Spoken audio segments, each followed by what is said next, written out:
Dale nomás, Carla, parece que estamos grabando ya. ¿Estamos grabando? Ya. Bueno, entonces les damos la bienvenida a todos y también agradecemos su presencia en este círculo de reflexión correspondiente al eje temático número 2 sobre nuevos desafíos didácticos en contextos de protección y privación de libertad. Hoy nos acompañan para presentar sus investigaciones y experiencias Ana Rojas, de la Universidad O'Higgins, que nos presenta su investigación de posgrado Enseñar en contexto carcelario, vivencias de docentes que enseñan ciencias naturales en el Liceo Herbert Vargas Wallis del CDP Santiago Sur, un estudio de caso.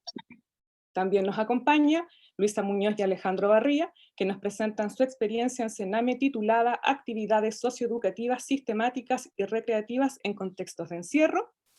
También está Olga Espinosa, Gerson Maggi y Cecilia Ramírez de la Facultad de Educación de la Pontificia Universidad Católica de Chile, que nos presenta su experiencia nivelación escolar en el CPF de San Joaquín.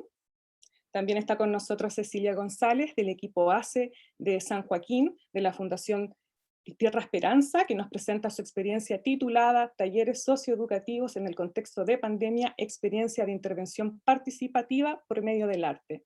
Y por último, y no menos importante, también se encuentra con nosotros Victoria Melo Fernández e Isabel Almeida dos Santos de la Universidad Federal de Río Grande do Sul, Brasil, con su trabajo titulado Experiencias educativas en talleres de remisión de pena por la lectura en APAC-OA. Entonces ahora daremos inicio a nuestro círculo de reflexión con la académica Marisol Ramírez. Bueno, buenas tardes a todos. Estamos muy contentos de hacer este encuentro para poder también profundizar en todas aquellas experiencias didácticas que son muy interesantes y que obviamente sacan toda la creatividad de los profesores, porque los contextos desafiantes, eso es lo que van haciendo también, sacando e interpelando la labor docente para que vayamos investigando, vayamos encontrando aquellos espacios que nos ayudan al aprendizaje de nuestros estudiantes. ¿Ya? Y partiendo con ese mismo foco, la idea es ir pensando primero en esta primera pregunta que tiene que ver con cuáles son aquellos ejes didácticos que resultaron claves para el proceso educativo de los estudiantes, porque siempre aparecen en las investigaciones en términos generales, pero es en ese detalle, en esas cosas que vamos encontrando, que nos van dando luces respecto de lo que significa entonces el trabajo docente para el aprendizaje de nuestros estudiantes en contextos que son altamente complejos y que tienen muchos bemoles. Así que ese es en el fondo la primera pregunta. ¿Cuáles ustedes creen que son aquellas cosas didácticas o ejes fundamentales que pudieron desarrollar para el aprendizaje de sus estudiantes? ¿Quién quiere partir?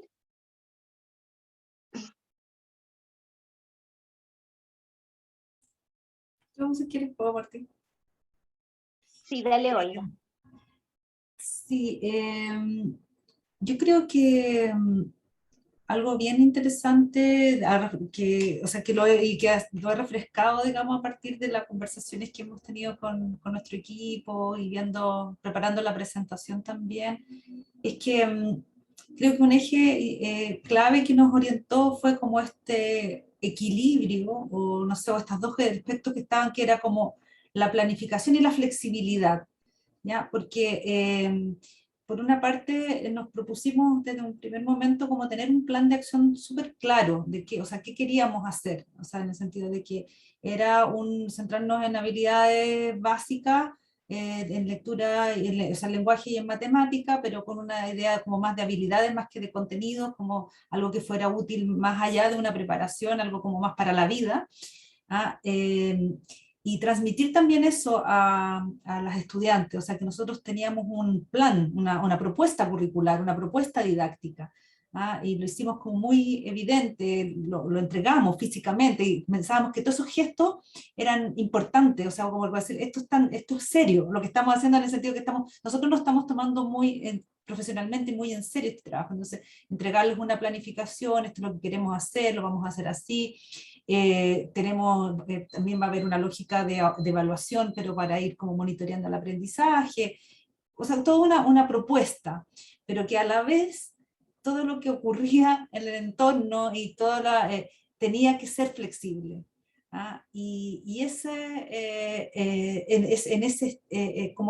lograr ese equilibrio de no perder el norte de dónde, para dónde queríamos ir, pero a la vez esa planificación tenía que tornarse permanentemente muy flexible o estaba permanentemente interpelada por lo que estábamos haciendo y por todas las situaciones externas y también las internas respecto como a la heterogeneidad del aula propiamente tal. Por ahí como para partir. Muchas gracias, Olga. Súper interesante porque bueno, nosotros hacemos algo muy parecido a lo que ustedes hacen en el proyecto, pero no tenemos un despliegue como de una planificación todo el semestre, sino que vamos interactuando en la marcha un poco. Tenemos como ciertas líneas base, pero vamos trabajando sesión a sesión también por el tema de la incertidumbre y de las múltiples situaciones que ocurren, rotación de estudiantes, montones de cosas. Entonces creo que interesante verlo también desde otra visión. No sé si alguien más quiere comentar respecto de cuáles ustedes creen que eran sus ejes. No sé, Cecilia, porque ustedes tienen el área del arte y creo que eso era interesante también de poder destacar. Bueno, en el caso de la experiencia en el ACE San Joaquín Santiago, claro, el eje conductor de la experiencia y del trabajo realizado ahora específicamente durante la pandemia ha sido el arte justamente como para mantener cierta narrativa, aun cuando estamos intentando siempre ir consultándole a los jóvenes cuáles son aquellos saberes sobre los cuales quieren ir aprendiendo, ir co-construyendo los talleres que hacemos en conjunto.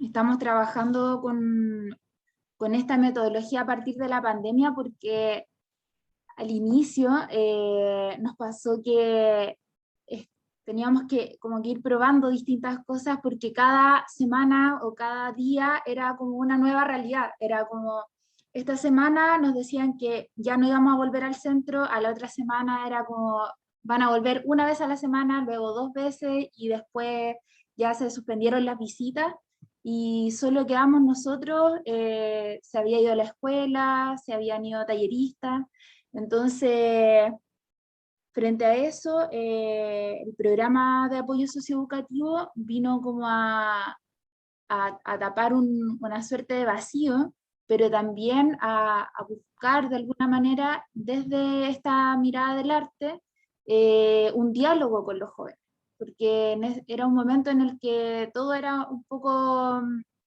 incierto, entonces esta necesidad como de ir prediciendo un poco qué iba a pasar tenía que ver con este eje artístico, pero con el matiz de que íbamos evaluando sesión a sesión nuestro trabajo, íbamos viendo hacia dónde queríamos dirigirlo en conjunto con los chiquillos. Entonces, así se fue construyendo el año y así se ha ido ahora como transformando en una dinámica que los jóvenes ya conocen, como que ya la logran anticipar pese a todas estas incertidumbres del contexto propio de la pandemia también. Sí, eso, no me quiero extender más. Finalmente, ¿me escuchan o no? ¿Sí? Finalmente no hay nada más, no hay una mayor incerteza más grande que la que estamos viviendo, ¿no es cierto? Y la vivimos sobre todo el año pasado con el COVID. O sea, eso fue una incerteza mayor. Ahora la pregunta que también uno se hace es ¿por qué el arte? ¿Por qué el arte es el que resulta más como este eje conductor durante las sesiones y por qué no otra disciplina o asignatura? Nos pasó que al principio fue un poco de azar porque era como la herramienta que teníamos más a la mano. Y además era una herramienta que nos permitía adaptarnos a múltiples intereses y al mismo tiempo atender a una demanda de los jóvenes que era muy importante, que era el poder generar vínculos con las familias a través de sus procesos de aprendizaje que estábamos levantando, porque durante la pandemia se suspendieron las visitas de los centros de privación de libertad. Y eso fue algo súper complejo, porque el único contacto que tenían con el medio libre era a través de videollamadas, pero a partir de estos talleres artísticos surgía una nueva forma de comunicarse que era a través del regalo, que era muchas veces el producto de estos talleres. Entonces, ahí la pregunta también para nosotros como equipo era cómo no nos quedábamos solo en el regalo o no nos quedábamos solo en un taller ocupacional, sino que también íbamos hablando de contenidos socioculturales a través de estas instancias que teníamos con los jóvenes. Y bueno, y desde ahí fue necesario que esta experiencia vaya tomando ciertas etapas en las cuales íbamos generando diálogos de saberes entre lo que los chiquillos querían hacer, lo que querían lograr como producto, que era tener un regalo para sus familias, y lo que por otro lado, como desde el área socioeducativa, estábamos intentando propiciar, que era reflexionar sobre algunos contenidos socioculturales que nos interesaba analizar. Eso es un poquito de la experiencia. Gracias, Cecilia. No sé si alguien quiere más conversar a partir de esos ejes que sintieron que eran importantes trabajar y que fueron dando fruto en términos de aprendizaje. Hola, puedo hablar. Así como Olga y Cecilia, nosotros tenemos una estructura para las clases que pensamos antes, pero cuando llegamos en la realidad hay que adaptarse en las condiciones materiales. Nosotros trabajamos con la lectura y con el idioma portugués, relacionando con las experiencias de los estudiantes. Y pienso que la literatura fue elegida porque hay la posibilidad de trabajar no solo con la técnica, pero accionar sentimientos y otras formas de conocer la realidad que no están solo en el conocimiento científico. Porque yo soy de las ciencias sociales y Isabel es de la pedagogía. Entonces nosotros tenemos este diálogo con lo que trabajamos. Yo traigo algunas experiencias de la sociología y la otra profesora trae más la forma de la lengua, de la pedagogía en sí, como la alfabetización y cosas así. Entonces es un constante diálogo que permite no solo la técnica, pero también las experiencias a partir de la lectura. Son más o menos eso. Muchas gracias, Victoria. Yo creo que hay harta coincidencia en relación con que en varias experiencias no solamente están los contenidos disciplinarios ahí puestos, sino como el contenido sociocultural que emerge de los estudiantes se va interactuando también y va entrando al aula como parte de ese diálogo que habla Cecilia, un diálogo de saber. Súper interesante. Me gustaría pasar ya a la otra pregunta que tiene que ver con cuáles han sido los aprendizajes que ustedes han tenido en este proceso didáctico en relación con la pandemia, porque yo creo que en muchas experiencias se habla de este cambio, en algunos casos. Entonces, por ejemplo, en el caso de Eva Luisa, ella solo han hecho trabajo presencial, entonces decir cómo también estos aprendizajes han tenido en relación con haber trabajado en forma virtual o no. O sea, esas diferencias. Hola, bueno, totalmente de acuerdo con lo que dice la compañera. El trabajo de nosotros está dirigido 100% presencial. Nosotros no trabajamos vía Zoom ni tampoco por pantalla, entonces, como lo dije anteriormente, es un trabajo directo con los jóvenes dentro del centro. Como va a ser un resumen, son jóvenes infractores de ley que vienen muchas veces desde la calle, vienen de diferentes organizaciones, instituciones también, jóvenes que han vivido toda la vida en Sename, y son hijos del Sename, por decirlo, y también se clasifican como en diferentes perfiles. Entonces quiere decir que la tarea es más difícil porque no todos vienen y llegan en la misma condición. Como lo explicaba, el trabajo de nosotros, como es directo, nosotros tenemos la planificación del día durante una rutina que muchas veces es muy estructurada y que no se asemeja mucho como al descriptor de cargo que nosotros tenemos como educador de trato directo. Entonces, en base a eso, nosotros como tenemos algunas habilidades o capacidades y distintas metodologías, por decirlo, porque no todos ocupamos la misma metodología de trato, viene esta idea de generar este tipo de actividades como más, que estén enfocadas más a la realidad de los chiquillos. Y parte por esto con estas actividades que en el fondo las respuestas que nosotros esperábamos y que también tenemos hasta el momento han sido bien positivas por parte del entorno, del equipo de trabajo, del equipo de los mismos jóvenes, y que están dirigidas netamente a transformar todos estos factores negativos que los chiquillos tienen en el medio libre o antisociales en el medio libre, y conductas, y tratar de transformar de alguna forma todo esto en algo positivo. No quiere decir que ellos van a salir reinsertados con este tipo de actividades que nosotros hacemos, pero por lo menos tenemos resultados dentro del espacio. Ya los chiquillos no se socializan de forma violenta, adhieren con respeto a todas las rutinas, tienen como una asistencia permanente en todos los objetivos que ellos tienen que cumplir dentro del espacio. Hay una comunicación activa, una escucha activa también por parte del equipo y los jóvenes, cosa que no se ve en todas las casas. Entonces, la idea de generar en el fondo este tipo de actividades, principalmente del equipo, es replicar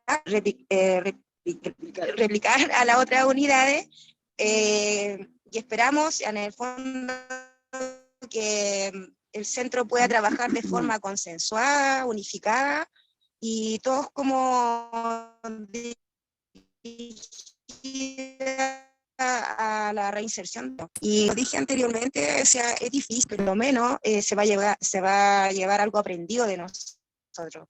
Va a adquirir un aprendizaje. Y ese aprendizaje, como lo mencionaron anteriormente, también está en torno a la flexibilización. O sea, obviamente, dentro del contexto en el cual nosotros trabajamos, tiene que haber una flexibilización para que haya un aprendizaje bien adquirido. Y eso también, a su vez, tiene que realizarse mediante una preparación con los jóvenes. No es algo que se vaya a desarrollar solamente que yo llevo la planificación y realizo la actividad, sino que tiene que haber una preparación, como trabajamos con ellos de forma directa, más desde lo humano, no tanto de lo punitivo, sino que tiene que haber algo más desde lo humano. ¿Y ustedes han notado, a partir de estas actividades que han realizado con aprendizaje han notado humano? ¿Se escucha? ¿Sí se escucha? A partir de estas actividades que han realizado con los jóvenes, ¿han notado algún cambio en el vínculo afectivo con ellos? Claro, principalmente de eso se trata. Digamos. Claro, lo que explicaba Alejandro, no es llegar y llevar a cabo una actividad de esta índole. Entonces, el primer encuentro o acercamiento que nosotros tenemos con los chiquillos es generar este vínculo, ¿cierto?, de confianza, obviamente estratégico, porque todo vínculo o confianza que nosotros trabajamos con los jóvenes siempre va a ser estratégico y no de la guatita. Y conseguimos esta respuesta, o sea, primero, como se dice, tantear el camino, como por ejemplo, ir explicándole de qué se va a tratar la actividad, qué es lo que pensamos hacer, vemos también si les parece, no les parece, opiniones de ellos mismos, hacemos como una retroalimentación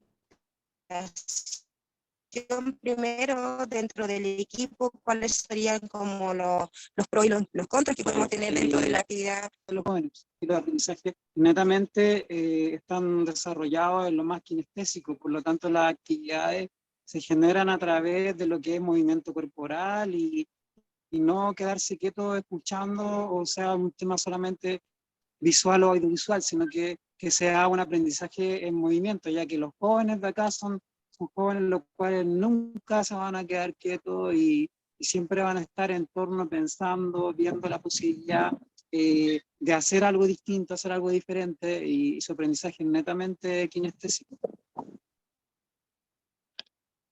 Muchas gracias por las reflexiones. Súper interesante, y yo celebro, Eva y Alejandro, que ustedes flexibilicen la rutina y se atrevan a hacer estas cosas como ustedes mismos lo plantean. Así que yo creo que es tan importante el tema de lo corporal.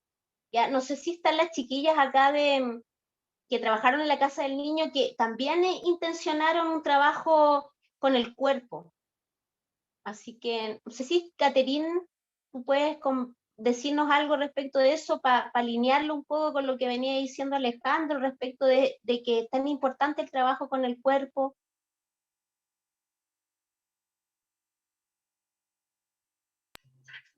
Hola, buenas tardes.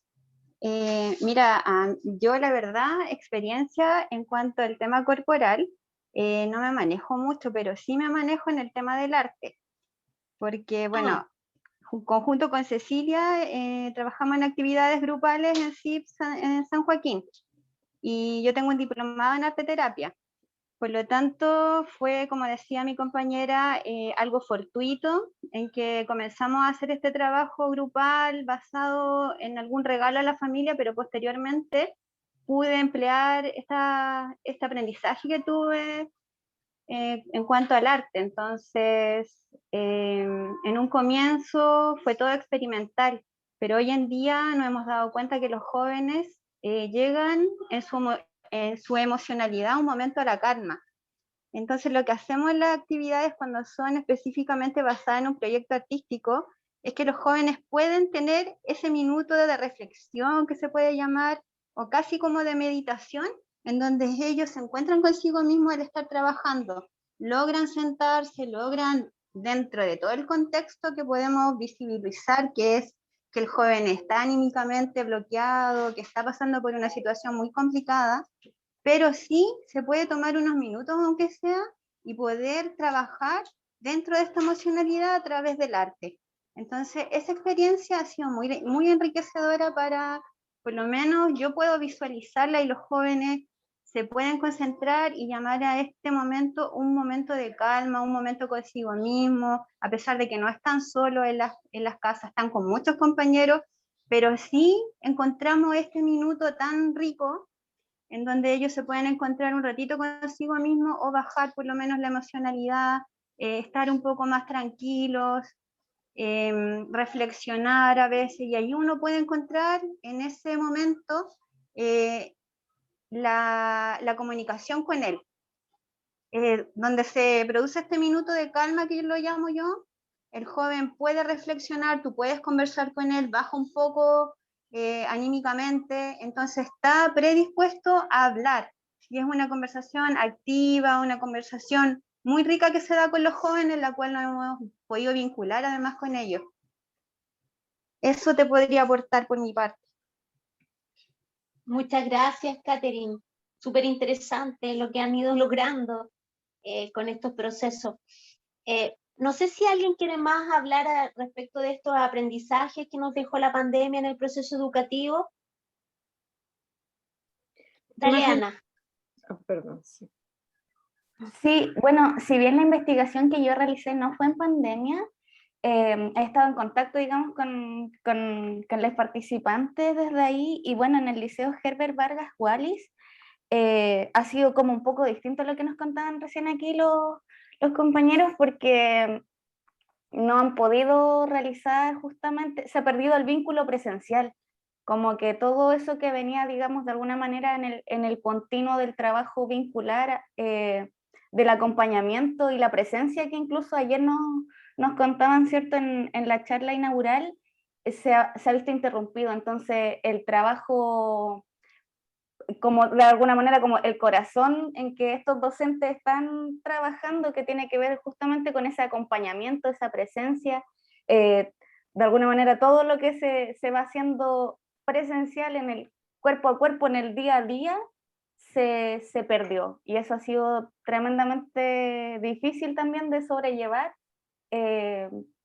lidiando como en un trabajo a lo mejor más autónomo, como entregar guías, situaciones más como de trabajo personal, que se pierde todo ese acompañamiento que, como bien decían acá, ocurre como en el cuerpo a cuerpo, como en el tú a tú, que pasa en estos contextos. Y eso yo creo que también es una dificultad y proporciona mucho, o sea, abre muchos desafíos también de lo que hay que seguir haciendo probablemente. Eso quería comentar. Muchas gracias, Ana.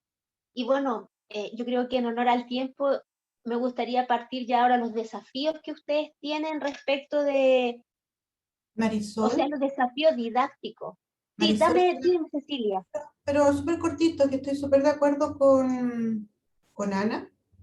O sea, el trabajo que nosotros llevábamos a cabo con Olga y Gerson y un equipo que no somos ustedes solamente, yo creo que también nos pasó lo mismo, o sea, que Ana, o sea, es súper interesante los que han podido seguir trabajando, pero nosotros en nuestro caso, yo creo que un poco Olga, que es la que comanda todo este equipo, ha podido hacer, pero cosas que son más como un poco más el administrativo, el estar como en forma constante armando como siguiendo el trabajo, pero mucho más interno de la universidad y con las redes que estamos trabajando, pero este continuo de ir todas las semanas al trabajo, de entrar a la cárcel, todo eso, no, se perdió y también está como esa incertidumbre, ¿qué pasó? Como que nos quedamos en un paréntesis. Nosotros sabemos que algunas personas después han seguido estudiando, han podido entrar del trabajo que nosotros hicimos u otros trabajos que se han hecho, pero más que nada quería decir como ese concepto de la incertidumbre nos pasó a nosotros, un poco lo que decía la Ana, o sea, es como súper fuerte porque la incertidumbre estuvo después de la revuelta, después la incertidumbre estuvo después con la pandemia y como que ha sido un acumulativo de incertidumbre. Entonces solamente quería como comentarlo porque lo hemos hablado varias veces como equipo o con la Olga, en una conversación que tenemos ahí permanente de qué está sucediendo adentro. Y cómo después vamos a tener que revincularnos y reconectarnos con los estudiantes. Ese también va a ser con los y las estudiantes, ¿no es cierto? Va a ser un trabajo también para el próximo año, donde seguramente ya la situación se va a normalizar un poco más. Pero esa revinculación también hay que repensarla, hay que resignificarla. O sea, claro, yo creo que toda la dificultad que ya tiene el contexto de encierro se ha visto acrecentada con el contexto sociocultural que estamos viviendo. O sea, primero el estallido, la revuelta y la pandemia, que yo creo que fue muy, muy compleja para las personas encarceladas. Bueno, quisiera pasar, yo creo que ahora los desafíos didácticos que ustedes encuentran que son más apremiantes quizás hoy día en los contextos en el que nosotros estamos desempeñándonos. O sea, ¿cuáles ustedes creen que son los desafíos didácticos que hay que ir pensándose?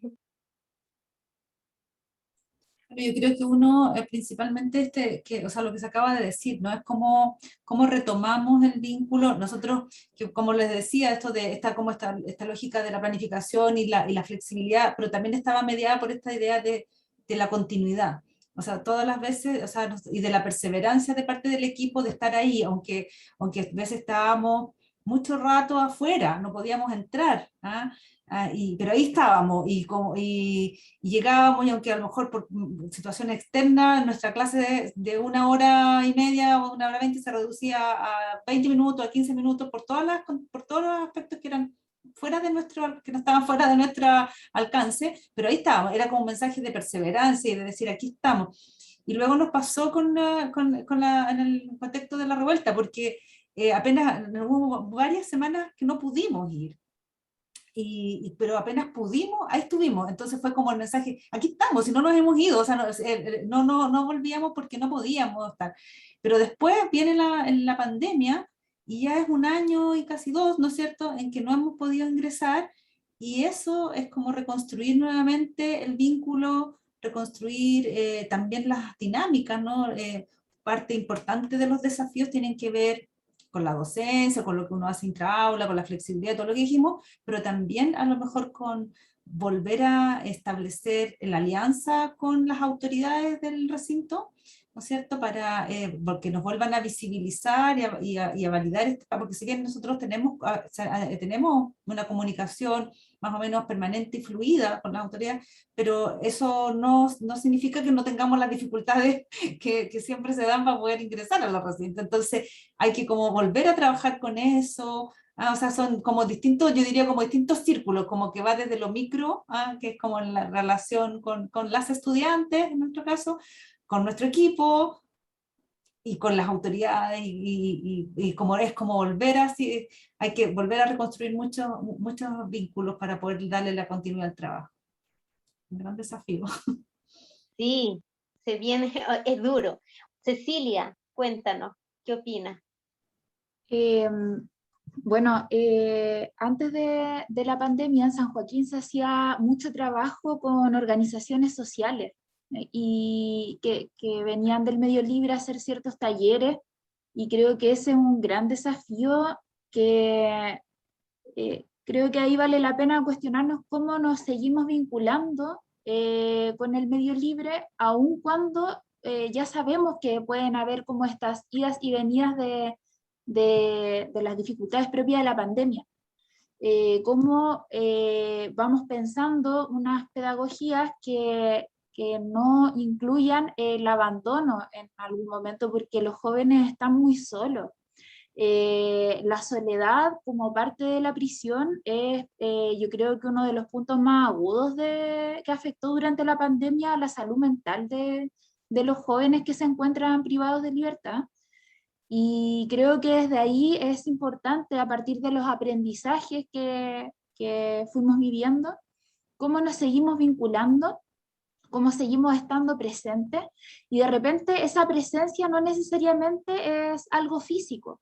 A veces es un gesto, es un video, es un enviar un saludo, puede tomar muchas formas, pero como gesto es esencial, yo creo, como para poder resistir con los chiquillos que están adentro. Porque de verdad que fue viéndolo en esta constante de tener que ir como a turno, cuando no hay familia, no hay visita, no hay escuela, ir como programa de apoyo socioeducativo, para mí fue muy importante poder estar con los chiquillos. Creo que es una experiencia que compartimos con los compañeros y las compañeras del programa, que haber podido estar pese a las complejidades que esto conllevaba, fortaleció mucho los vínculos con los jóvenes, pero queda ahí como ese pendiente, ¿no? Como si esto vuelve a pasar, ¿cómo nos vamos a enfrentar, o cómo vamos a ir propiciando que no sea tan aguda esta soledad que se vivió en un momento? Eso. Gracias, Cecilia.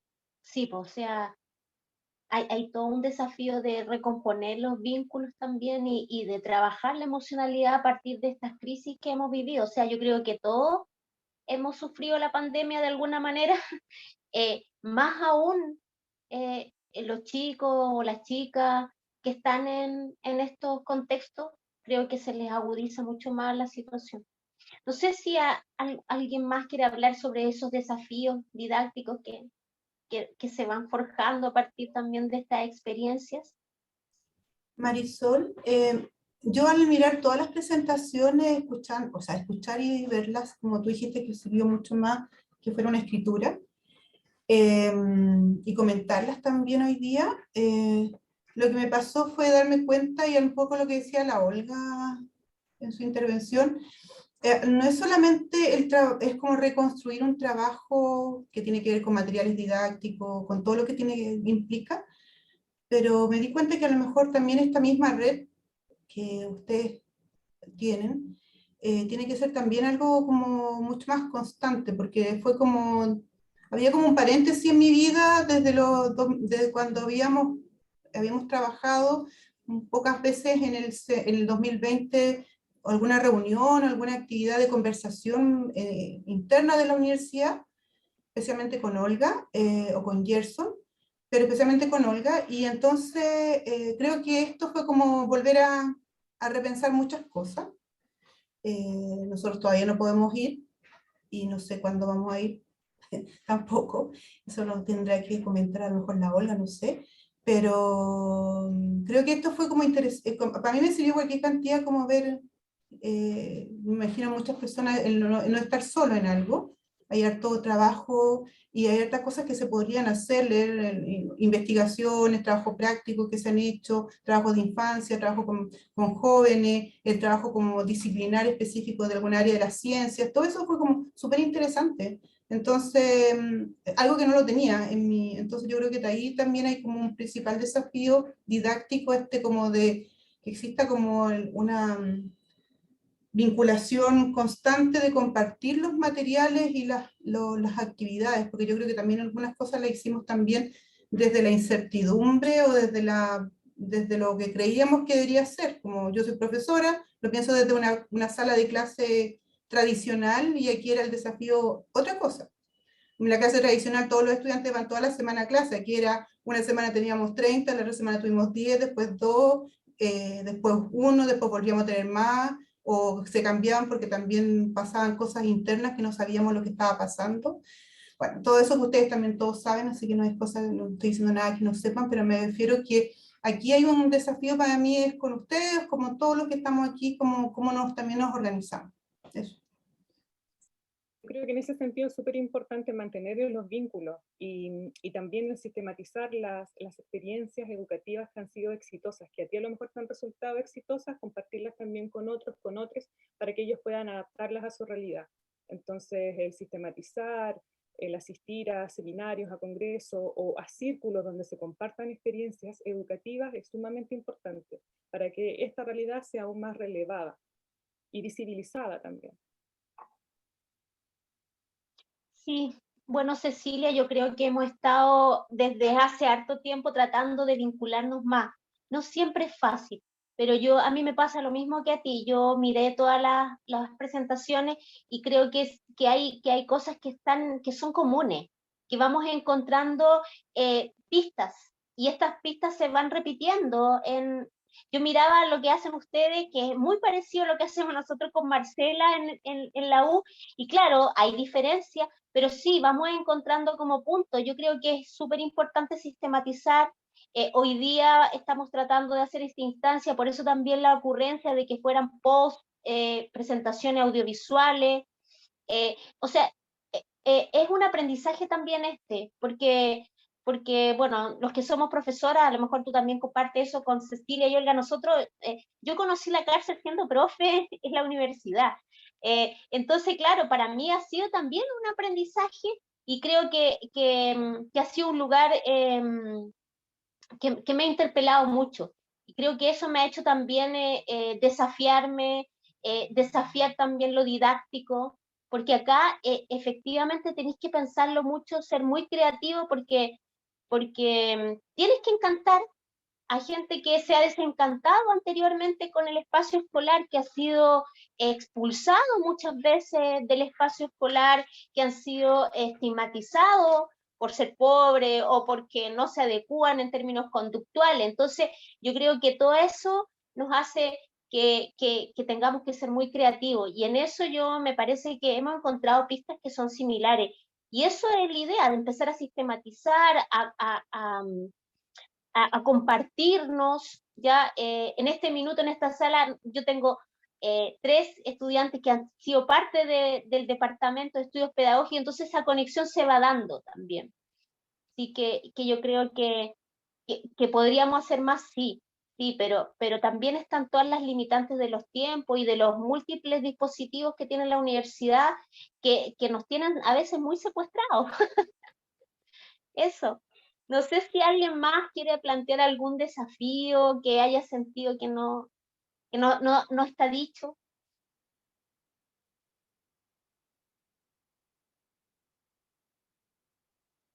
Quizás el último para que podamos cerrar.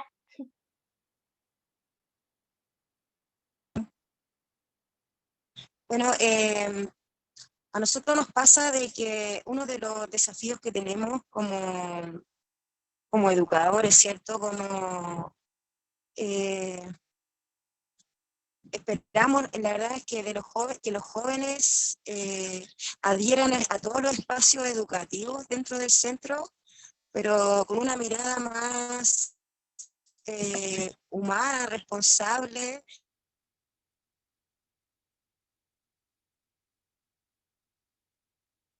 Eva, se te cortó.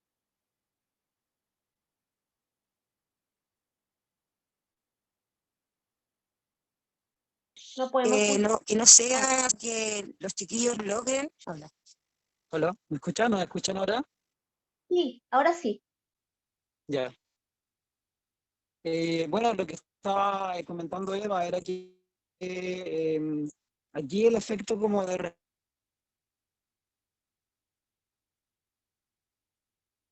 Se cortó de nuevo.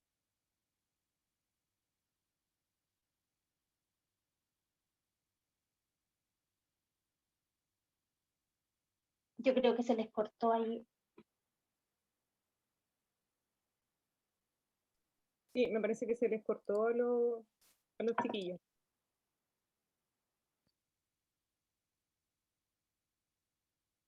responsabilización que queremos enfocar en su rutina.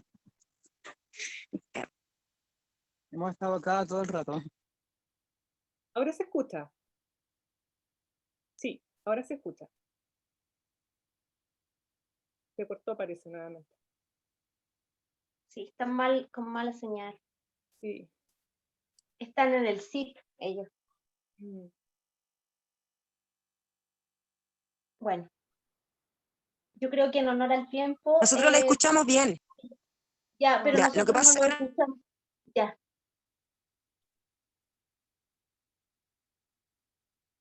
Ya, gracias, Eva. Vamos a dar las palabras de cierre de Carla en honor al tiempo. Discúlpame, Eva, pero no estábamos escuchando. Sí, se escuchaba muy recortado. Sí, bastante mala señal. Bueno, pero como cierre y en general decir que, bueno, la presencia de las ausencias, ¿no es cierto? ¿Cómo lo hacemos de aquí en más con el tema de la pandemia, del COVID-19? ¿Cómo nos ha afectado? ¿Cómo hemos perdido este vínculo educativo, entre comillas? Porque todos acá están presentes porque se las han ingeniado para reconectarse con les estudiantes, perdón, y que el próximo año ya se pueda repensar y resignificar este vínculo educativo con los estudiantes. Eso es muy importante. Pero también un aprendizaje que han adquirido todos acá es incorporar las incertezas, la incertidumbre en el proceso educativo. Y quizás eso también nos ha llevado a repensar cómo pensamos el proceso educativo, cómo lo pensábamos antes del COVID-19. Un proceso de enseñanza y aprendizaje jerárquico, lineal y gradual, o más bien ahora vamos a tener que repensar este proceso de aprendizaje más en forma de espiral, quizás más espontáneo, más acotado al tiempo que yo tengo con los estudiantes, que es muy importante, o con los jóvenes, ¿verdad? Entonces, uno de los desafíos importantes, yo diría, y como ustedes lo señalaron, es realizar una educación que salga de las prácticas escolarizantes, también por lo que había mencionado anteriormente Marisol. Estos jóvenes, estos y estas jóvenes, o estas personas privadas de libertad, o en centros de protección, muchos de ellos están ahí porque la escuela no resultó. Fueron expulsados de la escuela. Entonces, en estos contextos, de alguna manera nos fuerza a ser creativos y repensar el proceso educacional con ellos y con ellas, ¿verdad?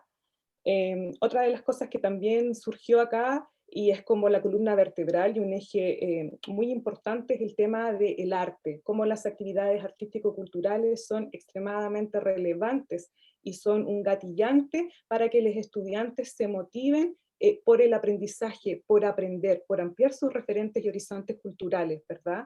El arte aquí suele ser la columna vertebral, donde las asignaturas y las otras disciplinas son como los nervios aferentes que salen de ahí, porque creo que el arte y las actividades artístico-culturales, como señalaban los compañeros, provoca, ¿verdad?, generar este vínculo socioafectivo emocional que es tan importante para poder conectarnos justamente con los estudiantes. Entonces, eso es básicamente una línea central de cómo el arte es democrático, cómo es accesible para los jóvenes y las personas privadas de libertad. ¿Qué más podríamos decir con respecto a lo que se ha dicho? El trabajo colaborativo también es muy importante, cómo los docentes, ¿verdad? Tenemos que trabajar en grupo, en equipo, cada uno tiene sus diferentes miradas, vienen de distintas disciplinas, y cómo eso ayuda a mejorar el proceso educativo con los estudiantes, y cómo también tenemos que considerar constantemente y escuchar las necesidades, los intereses y las emociones, como decía también Cecilia, de los estudiantes, para que ese proceso educativo de ellos sea cada vez mejor. Lo más importante acá es abrazar, una palabra un poco cliché, pero abrazar las incertezas y las incertidumbres que son propias ya, que viene desde el año 2019, se ha extendido hasta este año, y creo que eso es algo muy elemental, y tenemos que repensar el proceso educativo, sobre todo en estos contextos de encierro y de protección y privación de libertad, que nos fuerza de alguna manera al pensamiento crítico, a la creatividad, y eso siempre es muy bien encauzado, ¿no es cierto?, con las actividades artístico-culturales. Ese sería como el cierre a grandes rasgos. Muchas gracias, les agradecemos su tiempo, y también todo lo que han puesto como saberes y conocimientos, que lo han puesto a disposición ahí para que la otra gente lo vea. Yo creo que eso también habla de una generosidad del trabajo pedagógico, así que no me queda más que darles las gracias nomás y hacer el cierre de esto. Y bueno, nos estamos encontrando en los foros.